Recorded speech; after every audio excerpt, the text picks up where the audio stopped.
Hello, I'm Aveline.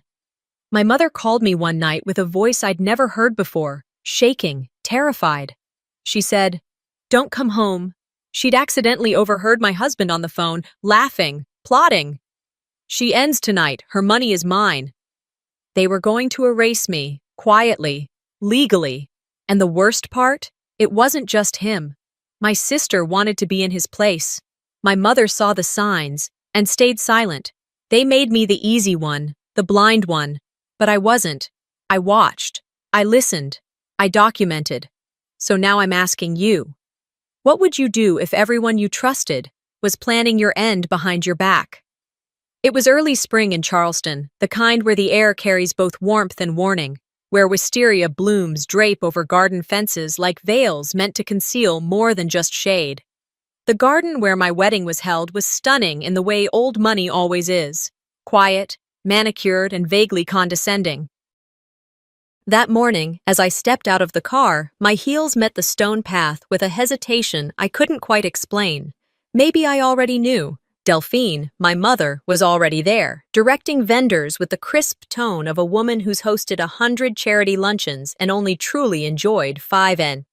"Aveline!" she snapped when she saw me, adjusting a stray curl behind my ear before I could react. "You're not wearing the pearl studs I set aside. The diamonds are too much for a garden wedding. We don't want to look like we're trying." Trying? I wanted to scream. I wasn't even choosing. Instead, I nodded. That had become my answer to everything lately. Nodding was easier than explaining. Nodding let people believe I was grateful. And maybe I was, just not for the reasons they thought. Delphine floated through the morning like the hostess of her own event, greeting guests she invited, arranging roses I didn't pick, in a venue I didn't choose, to marry a man I hadn't planned to love. Dorian was handsome, polished, the type of man who got nods of approval from the boardroom and the back pews alike. But he wasn't mine. Not really. He'd been introduced to me at a fundraiser, my mother's fundraiser. He showed up late, apologized like a Southern gentleman, and stayed just long enough to charm the donors and sip from a glass of wine he never finished. Later that evening, Delphine had leaned in and whispered, "He's stable. He'll put you in your place and take care of you. Take care of me." As if I hadn't been managing my own life, career, and taxes since 22. But I was tired. Tired of being the afterthought. Tired of showing up to family dinners and being seated next to the wine cooler instead of the main table. Tired of the look in Delphine's eyes every time I said no to something she considered a good match. So I said yes. By the time I stood at the altar that morning, everything had already been decided. My dress, the guest list, the readings, even the seating chart.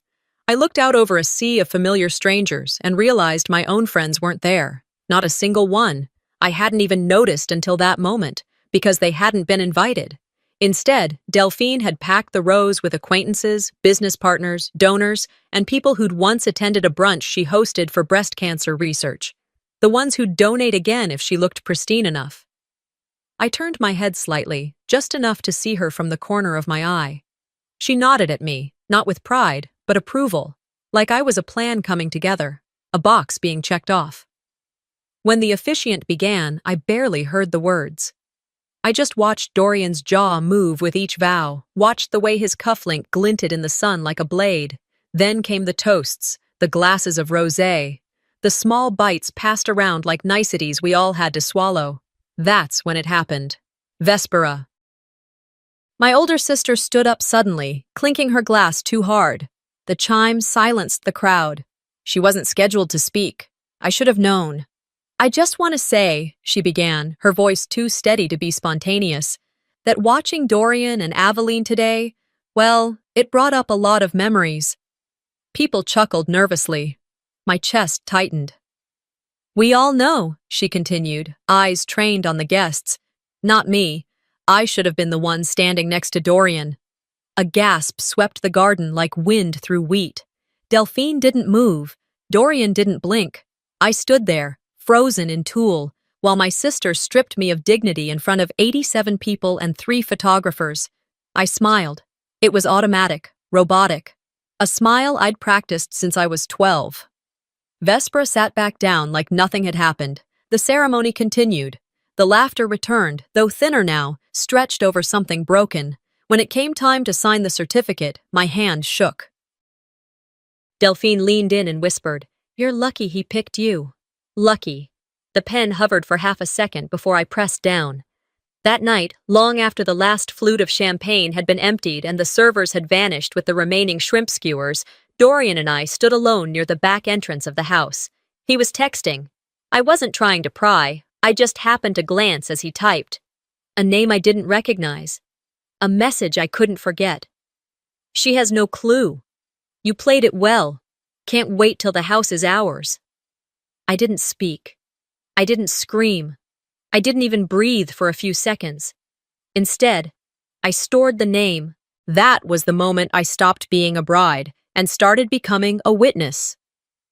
The morning after the wedding, I woke up in a house that felt too pristine to be mine, not because it was too perfect, but because nothing inside it had my fingerprint on it. Not the furniture, not the framed photos Dorian had hung in the hallway, not even the scent in the air. It all smelled like lavender and leather, neither of which I'd ever chosen. We had returned from the honeymoon 3 days earlier, a cruise to Bermuda that I never asked for, gifted to us by one of Delphine's friends who owed her a favor. It had been less about relaxation and more like a photo op.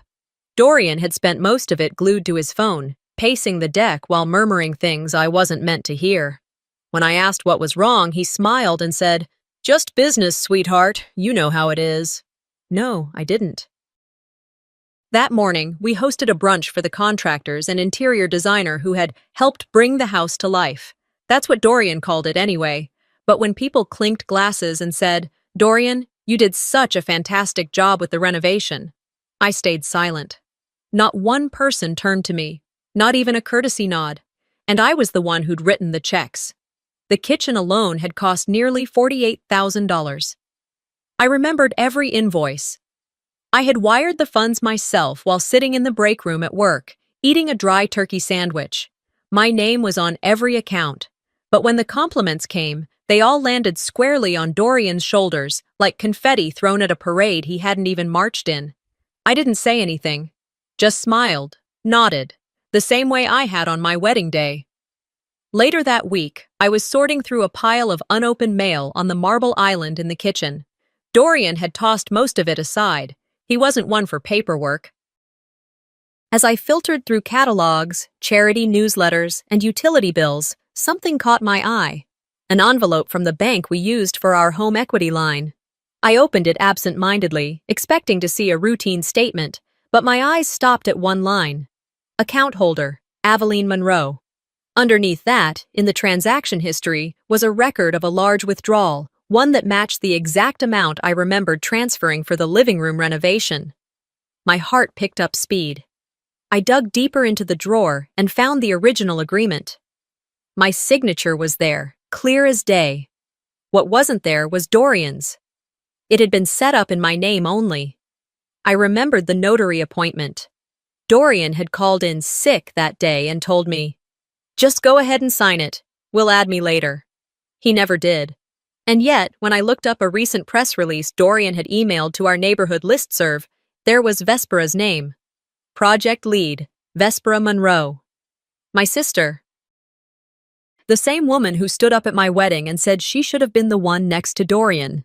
My money had funded a renovation that now carried her name and boosted her portfolio. I was being erased while my own blood colored in the lines with a smirk. That night, I sat in the upstairs reading nook with a mug of peppermint tea, staring at the email again.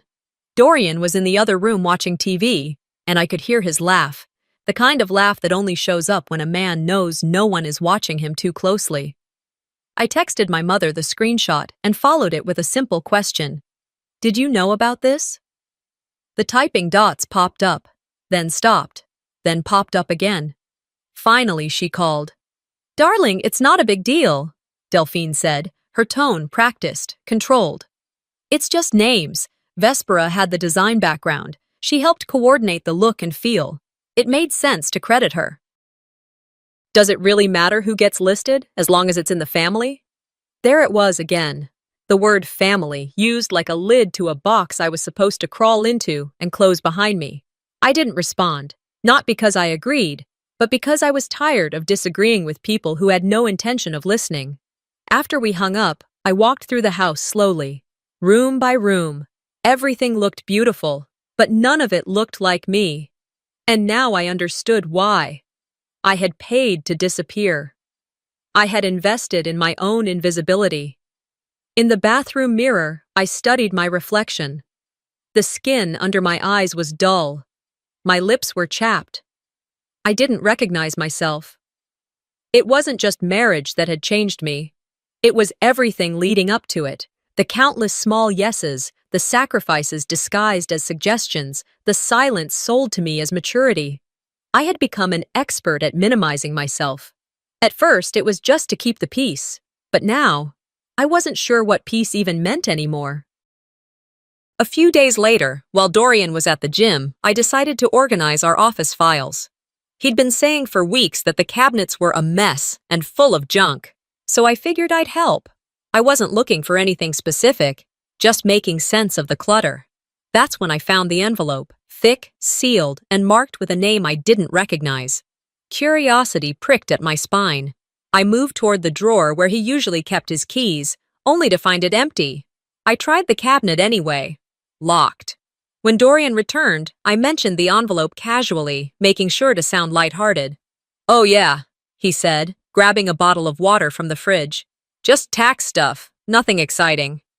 I smiled. "Need any help with it?" He shook his head and kissed my cheek. "You've got enough on your plate, babe. Let me handle the boring stuff." That night, after he went to bed, I sat in the dim hallway outside the office and wrote a single sentence in my journal. He keeps secrets in locked places. I should too. I remember how that Sunday started, soft. The kind of morning that lulls you into believing nothing bad can happen because the sunlight is pouring in at just the right angle and the house smells like cinnamon toast and fresh coffee. Dorian was already dressed, wearing the navy jacket I bought him last Christmas.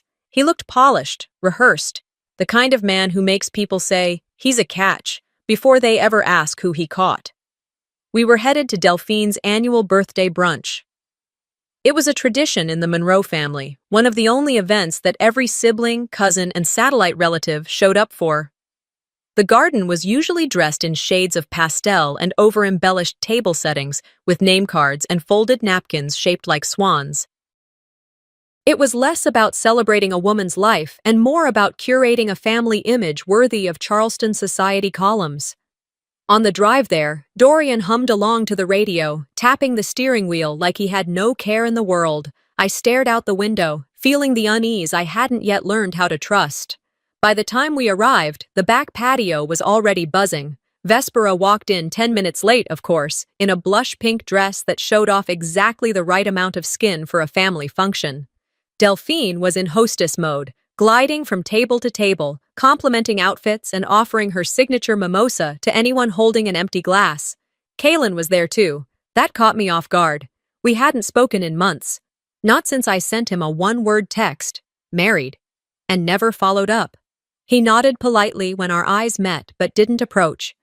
I appreciated that. It meant he still respected me more than half the people at that table. After the first round of toasts and casual chatter, someone rang the silver bell on the side table, a signal Delphine used when she wanted to regain control of the room. A young woman stepped forward, someone I didn't recognize. She introduced herself as the Family Legacy Coordinator from a local design agency and pulled a large linen cloth off a canvas board beside her. Underneath it was a massive Monroe family tribute tree. Photos and short bios attached to gold branches, stretching from top to bottom like a family-owned version of a corporate org chart. At the top, Delphine and my father, who passed 10 years ago. Beneath them, the kids. Vespera was labeled the leader. My brother, who spent most of his adult life dodging responsibility, was the provider. Even my cousin Tara, who moved to Seattle to find herself, had a spot as the visionary. But me? I wasn't there. Not a name, not a photo, not even a blank space where I could have been. At first, I thought maybe I'd missed something. Maybe I was on the back or grouped with the grandkids for some absurd reason. I stood up, walked around the board. Nothing. My stomach twisted into a knot so tight I felt it behind my eyes. I turned to Delphine, trying to keep my voice level. Was this your idea? She blinked at me. Of course. We just wanted something visual this year. Something that shows how far we've come. I'm not on it. She smiled, like she didn't hear me right. Oh, honey, I'm sure you are. Maybe check again. I didn't move. Then Vespera, wine in hand, leaned over and said loud enough for others to hear.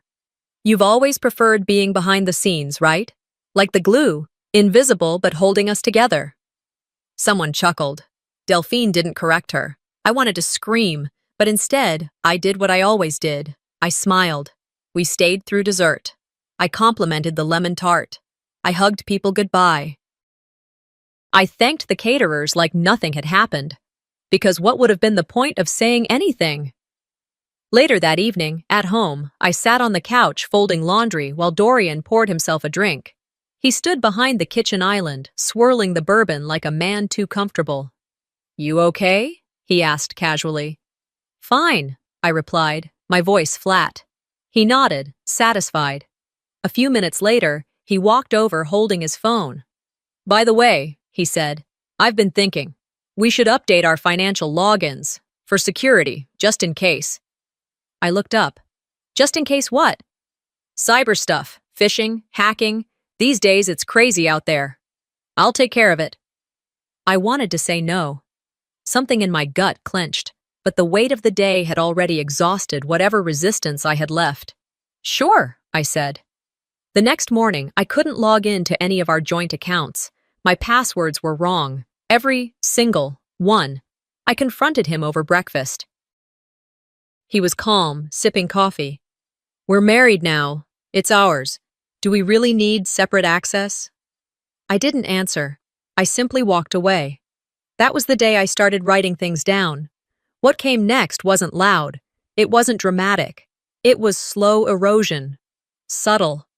He began screening my calls, noticing when I took too long at the store, making comments about my clothes. You're wearing that? He'd ask.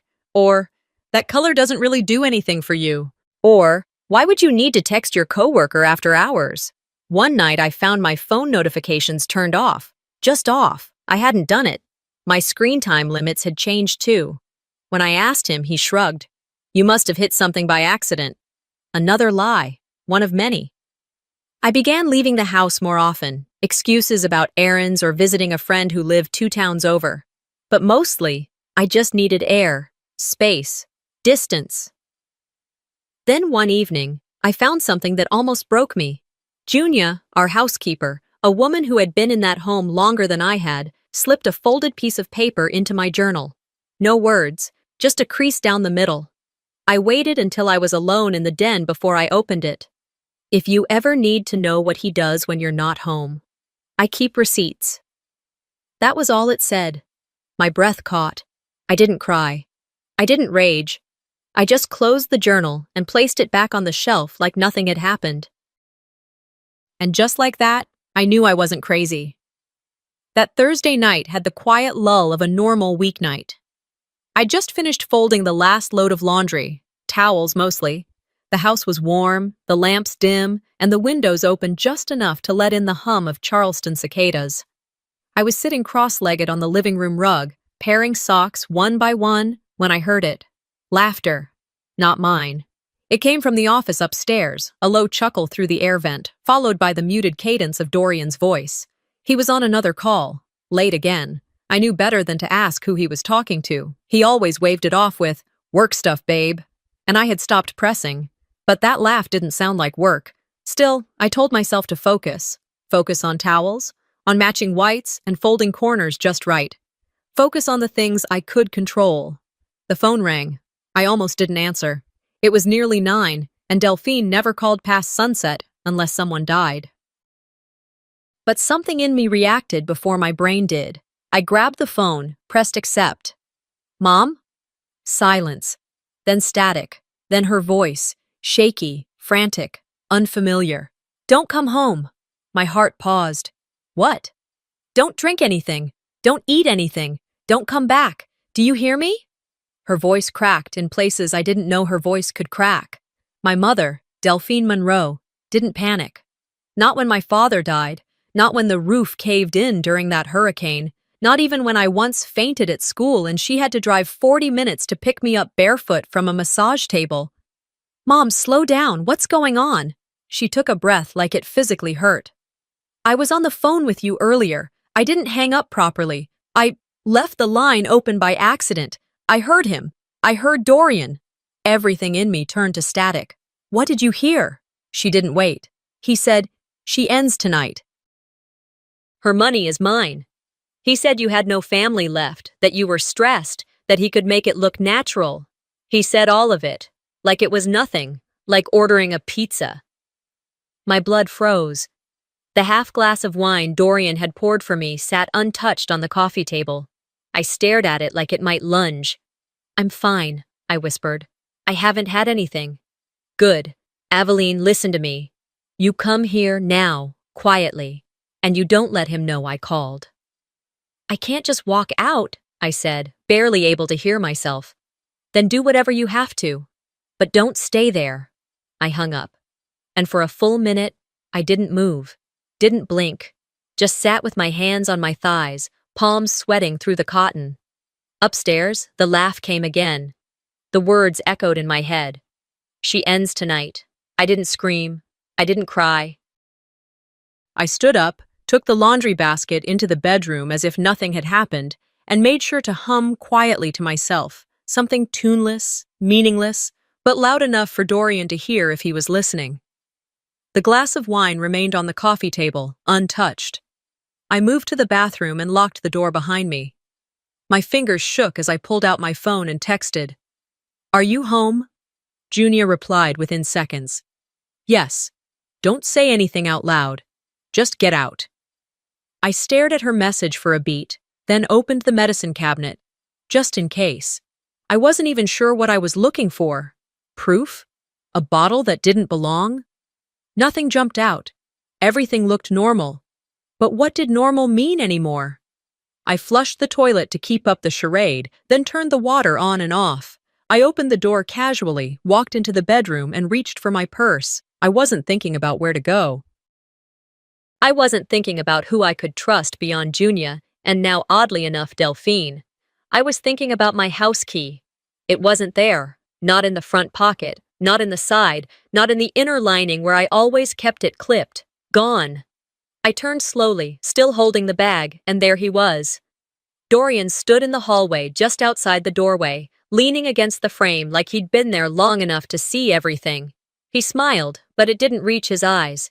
Everything okay, sweetheart? That word again. Sweetheart. I didn't flinch. Yeah, I said, voice steady. Just needed some Advil. My head hurts. He tilted his head, still smiling. Probably dehydrated. Did you finish your wine? No, I said, shaking my head. I wasn't in the mood. His gaze lingered on me for a few seconds longer than it should have. Then he stepped into the room, brushing past me as he set his glass down on the dresser. You always do get headaches when you're stressed, he said lightly. I guess so. The distance between us was 3 feet. I could smell his cologne, oak and spice, something that used to comfort me, but now felt like smoke in a burning room. Maybe you should lie down, he said, watching me too closely. I'll bring you some water. I nodded. That sounds nice? He left the room, and I exhaled. Fast. Quiet. Delphine's words still rang in my head. The memory of him laughing while plotting my absence had embedded itself in my spine like a knife. As soon as he disappeared down the hallway, I moved fast, opened the window in the back room just enough, kicked off my shoes, and climbed out onto the back deck. The night air felt like cold steel on my skin. I didn't run. I walked, fast but careful. I reached the neighbor's gate, quietly climbed over, and made it 3 blocks before I finally called Junia. I'm out, I whispered. Her voice was calm. Come here. I've got everything ready. I hung up and kept moving, feet blistering against pavement, every step another silent promise. I wasn't going to die in that house. Not because of him, not because my family didn't believe me soon enough, and not because I'd learned to smile through the horror. By sunrise, I had stopped thinking like a wife and started calculating like a survivor. I stood at the kitchen sink, watching the water run over a single coffee mug, my hands steady in a way they hadn't been in weeks. Dorian was already downstairs, humming as he fried eggs, like the man he thought he still was, charming, loved, in control. I stepped into the room with my robe belted tight and my smile looser than usual. "Morning," he said, flipping a strip of bacon, never looking up. "Smells great," I replied, easing into the bar stool like everything was normal, because it had to be, at least for now. He slid a plate in front of me, the kind of breakfast you'd serve someone you hope to keep comfortable. "You've been so tense lately," he said casually. "Thought you could use a treat." I gave a small nod. "Thanks, I needed this," but I didn't touch the food. I let it sit there, like a trap I wasn't foolish enough to step into. As Dorian chattered about the new client he was trying to land, some investor from Atlanta, I memorized his cadence, the way his mouth curled slightly when he lied. It was always the same. When he finally left for his morning gym routine, I waited exactly 5 minutes before I grabbed my laptop, logged into my old backup email. The one he didn't know existed. There it was. A message from Kaylin. Subject: "Thought you should see this." I clicked the attachment and stared. My name, my signature, on a financial authorization form I had never signed. My stomach clenched. Kaylin's message followed. "Aveline, this came across my desk because I still handle your family's legacy accounts. Your signature looks off. Check it, and be careful." I pulled out the original form from the bank file I kept hidden in a brown envelope between 2 old cookbooks. They didn't match, not even close. The handwriting on the fraudulent document was neat, but too neat, like someone had practiced copying me but hadn't quite captured the small quirks in my pen strokes. And worse, it showed Dorian now had full access, not just to our joint assets, but to my personal accounts that had been in my name since before I met him. I sat in silence, the hum of the refrigerator suddenly louder than anything else in the room. My phone buzzed. It was Delphine. I almost didn't answer. But curiosity, or perhaps self-destruction, pushed me to swipe right. "I thought I'd come by this afternoon," she said. "To what?" "To check on you. See how you're settling in." "I know things were a bit rocky the other night." I didn't say anything. She continued. "I may have misjudged Dorian," she said, her voice thinner than usual. "I saw something in him, but maybe I was looking through the wrong lens." I waited. "I wanted to believe he was good for you," she went on. "You looked happy for once. I didn't want to be the one to ruin it." "You weren't," I said coldly. "He did that all by himself." She exhaled, long and heavy. "Let me come by. I won't stay long." An hour later, she arrived with a bag of lemon muffins and that familiar expression she wore when she wanted to seem maternal. She sat across from me in the kitchen, her hands wrapped around a teacup like she could warm herself with politeness. "I should have asked more questions," she admitted. "But I thought, maybe if you finally had someone to lean on, I wouldn't need to worry." "You didn't need to worry," I said. "You needed to listen." She didn't argue. Just nodded and looked down at her lap. By the time she left, I had no intention of forgiving her. But I wasn't going to fight with her either. I didn't have the energy. My battles were elsewhere now. That night, I sat alone in the study. I pulled out every document I had access to. Bills, policies, email records. I began scanning, saving, organizing. I created folders, labeled them with dates and subjects. Joint accounts, insurance, surveillance. I opened a new checking account in a different name. Junia had a friend who worked at a small credit union 2 counties over. No digital trail, no notifications sent to the spouse. It was a start. The next step, surveillance. Junia, ever the quiet observer, had left something for me in the cabinet beneath the guest room sink. She told me about it with a single glance earlier that week when she handed me clean towels and tapped the cabinet door with her knuckles. I waited until the house was empty before I opened it. Inside was a flash drive, small, silver, unlabeled.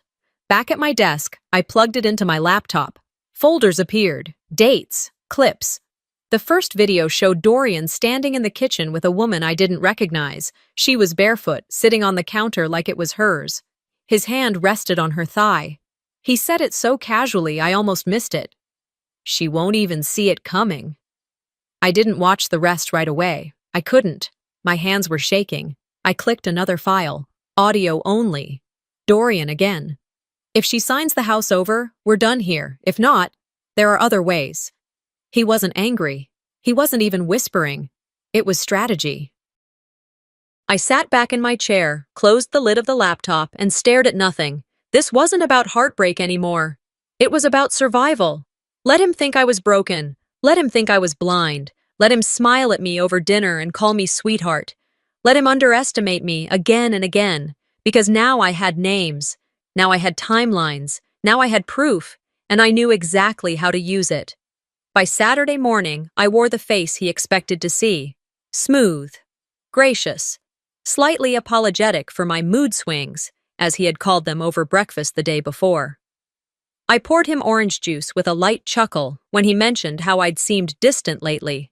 I laughed when he told a story about work that I didn't find funny. I let him touch the small of my back when we passed in the hallway and acted like it didn't burn. And Dorian? He relaxed. He thought he'd won. He made a point of putting his phone down more often that weekend, calling it rebuilding trust. He cooked dinner Saturday night and danced with me in the kitchen to some old Marvin Gaye track he queued up like a script he'd memorized. I let him spin me once, smiled, and pretended it meant something.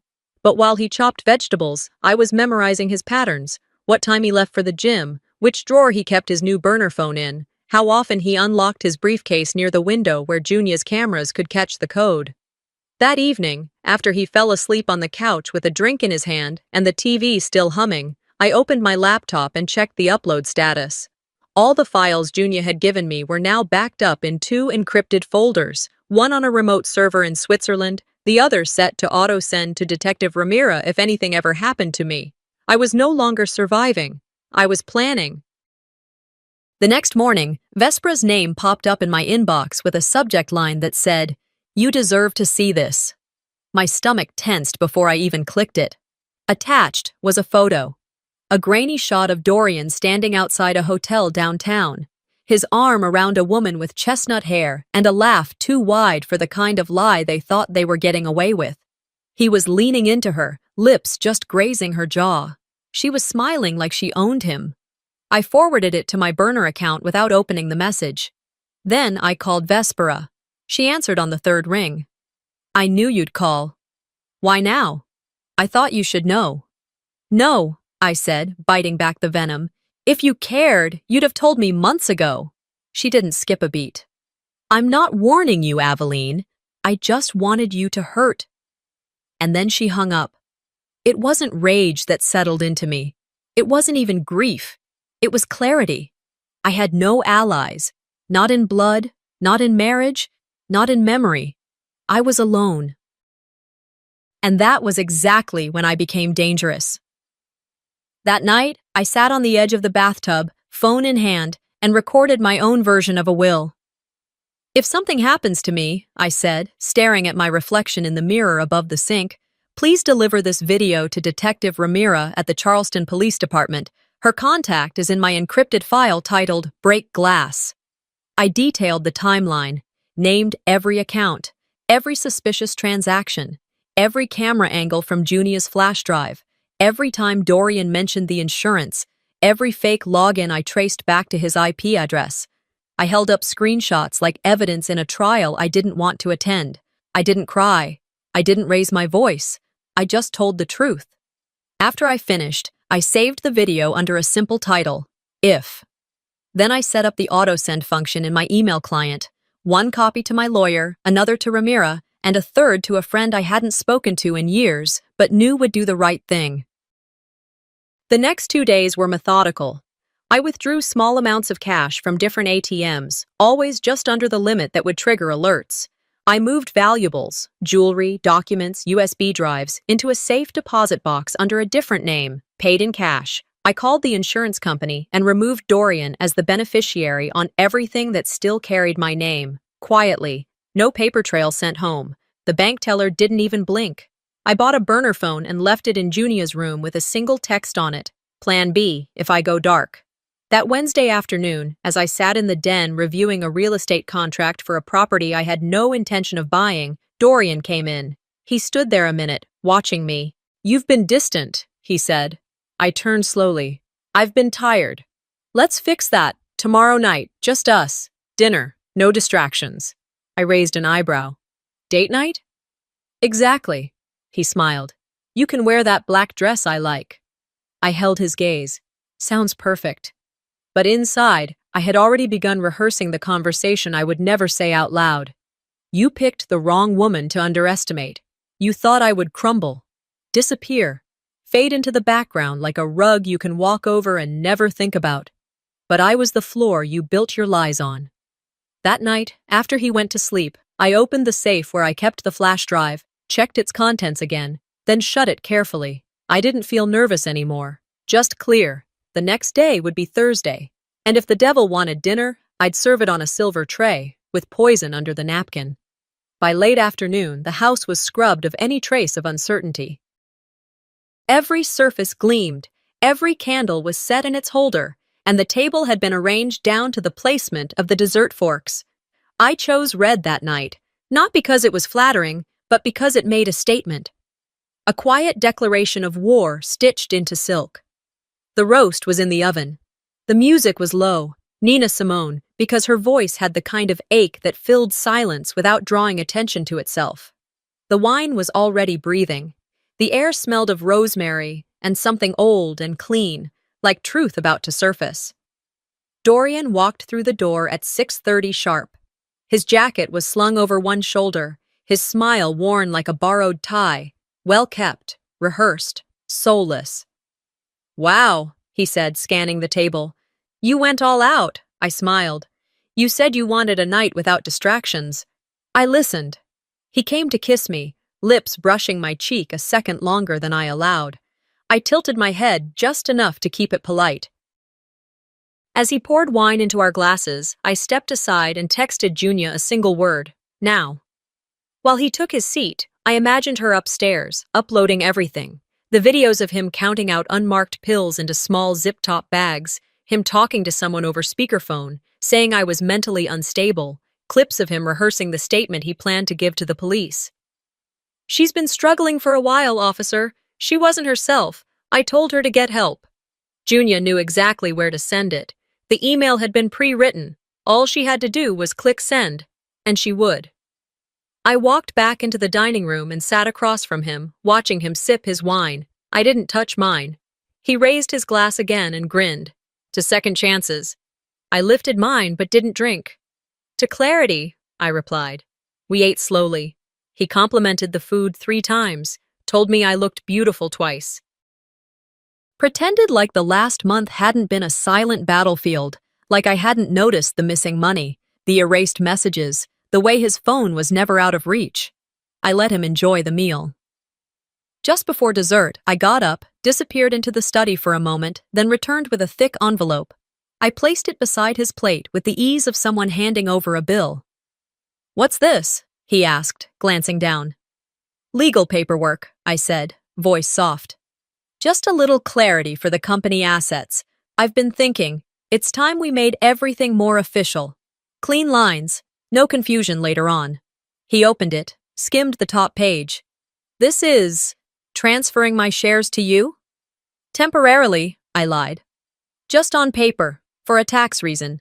My accountant flagged something in your name, said it could trigger an audit."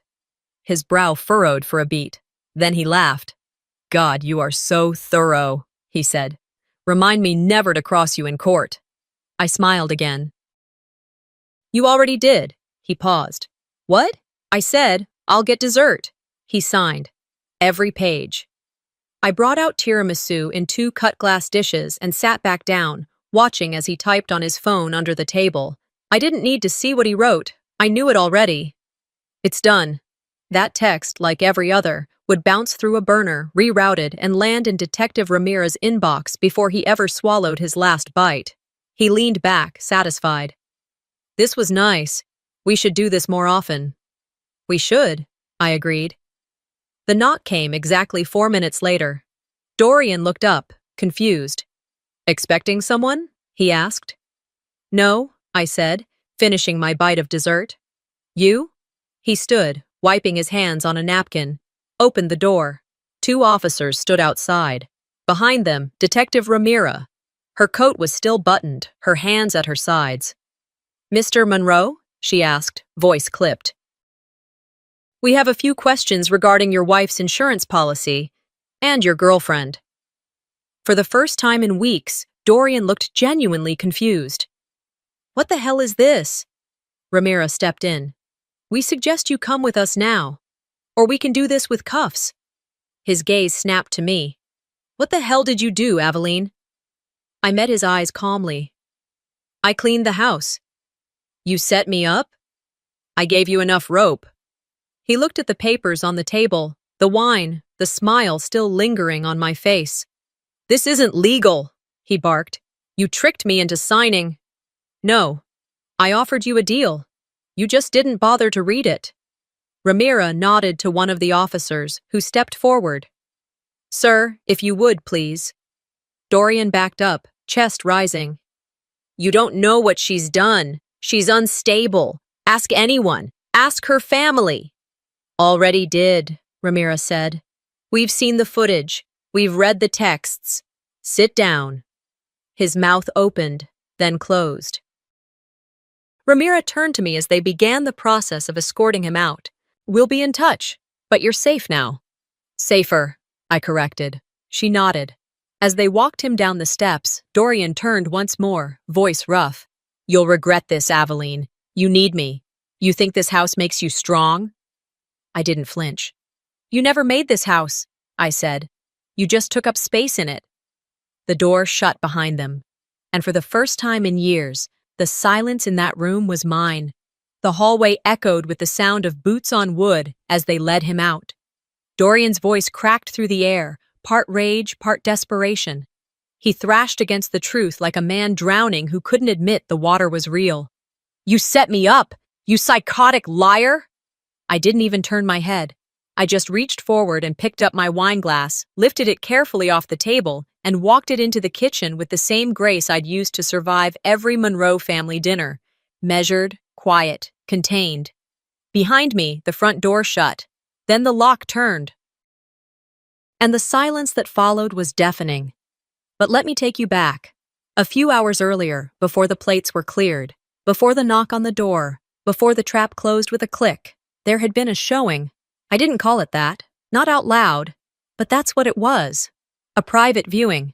Just me, Delphine, and Vespera, seated in the living room, the lights dimmed. The laptop was already open on the coffee table, the flash drive inserted. I hit play.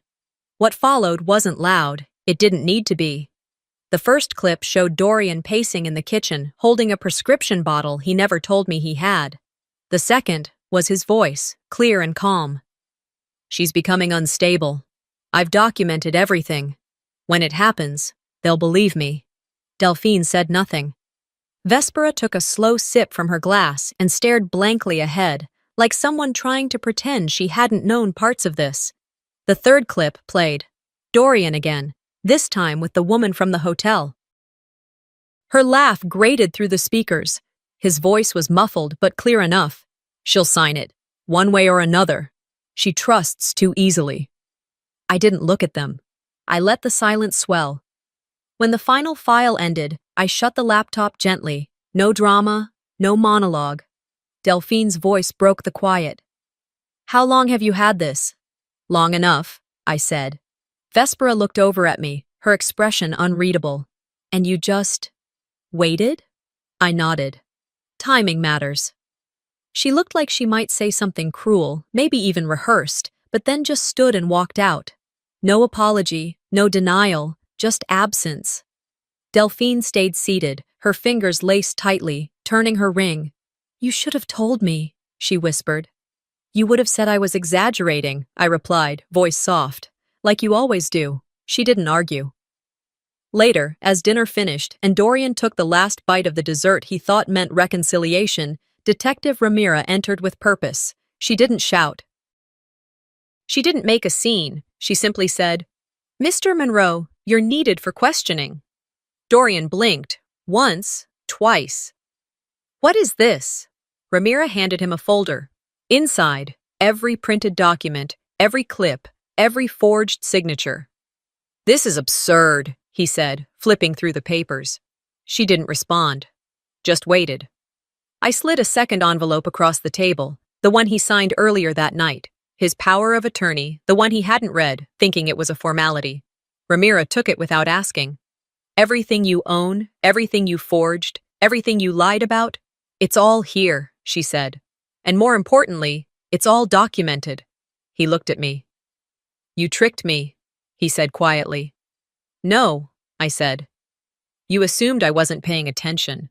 He stood then, fast, knocking his chair back. He reached toward me, not even with force, just panic. Two officers stepped in immediately. One grabbed his arm, the other blocked his path. Don't, Ramira warned. She's lying, he yelled, pointing at me. Ask her sister, ask her mother. She's unstable. Enough, Ramira said. He sagged then, all that confidence drained out like dirty dishwater. They handcuffed him in front of the china cabinet I'd filled by myself. During those months, he couldn't be bothered. As they walked him through the foyer, he looked back over his shoulder. You'll regret this. I didn't answer. Outside, the flashing lights made our manicured lawn look like a crime scene. Neighbors peeked through curtains. A few even stepped onto porches, phones in hand. Charleston knew how to whisper, and this would be the story of the season. Delphine stood next to me, arms folded tightly. How long were you planning this? She asked. I didn't look at her when I replied. Since the first time I was erased from my own story. She said nothing more. I stepped outside, barefoot on the cool stone, and watched the cruiser pull away. Inside, the house felt different. Emptier, yes, but also cleaner, like the walls could finally breathe. I walked back into the dining room, turned off the playlist that had been looping since appetizers, and began gathering the dishes. One by one. No rush. The glass Dorian had drunk from still had a faint lip mark. I rinsed it last. There are mornings when the quiet feels earned, not awkward, not heavy, just deserved. That first one in my new apartment was exactly that. No creaking floors under someone else's weight, no passive-aggressive shuffling in the hallway, no low murmur of a man plodding behind a closed office door. Just quiet. I woke to the smell of my own coffee brewing, from my own machine, on my own countertop. I poured it into the chipped blue mug I'd kept from college. Not elegant, not matching anything else in the cupboard, but honest. I sat at the small kitchen table by the window and stared out at nothing in particular. The sun hit the buildings across the street just right, casting long gold shadows over old bricks and balconies. And for the first time in months, maybe years, I didn't feel like I was bracing for something. No email, no ring at the door, no trap waiting under a smile. That feeling didn't mean the pain had vanished. It just meant I had room to breathe inside it.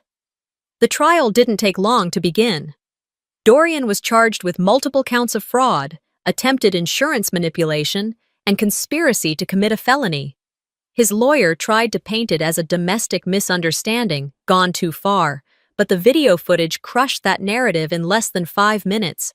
The woman he'd been seeing, who he once called just a colleague, cut a deal. She flipped on him the moment charges hit her inbox. Cooperation in exchange for immunity. I should have been angry, but I wasn't. She gave me what I needed, even if it came from self-preservation rather than remorse. Vespera deleted all her social media the week the news broke. Vanished from the Charleston dinner circuit. No brunch selfies, no passive posts about healing journeys. Just silence. I heard from a mutual friend she went to Arizona, or maybe Asheville. I didn't ask for more details. Delphine showed up at my door 2 weeks after the arrest. I didn't invite her in, but I didn't slam the door either.